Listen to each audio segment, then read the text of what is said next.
রোদে কেউ কামই করে বেরবো না। তুমি তো আরামে স্যার মধ্যে বসে রয়েছে তো, যে রোদটা এই রোদের মধ্যে একটু রেস্ট নাই। স্যার মধ্যে বসে থাকলে আর কাম চলা লাগবে না, মাল উঠতো না।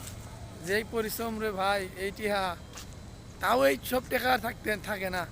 এই ডেলি 400 টাকা কি থাকে? এই যে কথা কয়া টিকটক করে। এইটা করতেছি তো টিকটক। এই 400 টাকা কাম করে ভাই টাকা বাঁচে না ভাই। গার্মেন্টসে যদি মাস শেষে 5,000 টাকা পাই, ওই টাকা কামে খাটান যায়। আর এনে ডেইলি 500 টাকা কামাই ওঠে। হ্যাঁ, ডেলি 500 টাকা কামাইয়াও টাকা চলে দেই না। কির জন্য দেই না ভাই? অভাব অভাব। আরে অভাব না, অভাব তো আছেই। ওটা মানে কেজি পটলের দাম 80, পুনার অভাব। আরে পড়ল মডল না, মেন কথা হয়েছে কি, ওই আপনার 500 টাকা কামাই করে মেহমান 150 তো পাওয়ার করে যায়, শেষ। 150 তো পাওয়ার করে যায়। বিড়ি সিড়ি না খায়াও, বিড়ি তো খাই না। ওই মনে করো শখ করে চাপান, সিগারেট, সরি কি সিঙ্গারা, বড়া, এবার সেবা করে করেই 150-100 চলে যায়। আরও তো আছে অসুখ পানি, যে অবস্থা, রোদের তাপমাত্রা, এই কাজ করে সংসার চালান আমি মনে হয় আর পারতেছি না।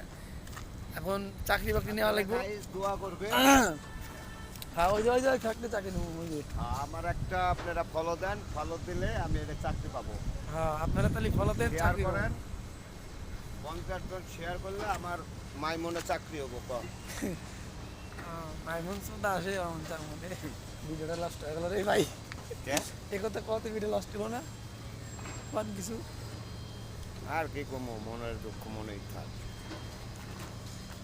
হ্যাঁ না ভাই, আসলে ওই পরিশ্রম এইটা পোষায় না। টাকা তো গো 1000 টাকা হাতে সাথে দিলেও তখন মন ভরবো না। না বইবো, একা তো তেজে কয় বইবো। হ্যাঁ এখন মনে করেন গাইস, আমরা celebrity TikTok. Celebrity TikTok celebrity. না না যাই কোন বাইরে যদি যাই, বাইরে হাজিরে সর্বনিম্ন যদি হাফ মিস্ত্রিতেও ঢুকি, তাও মনে করেন 700 টাকা দেবো। আমার যে বেতন, আনিসা আমার তা কাম কম পারে, আনিসার বেতন কে এত হবো? ভিডিওটা অফ করি, হয়তো কামি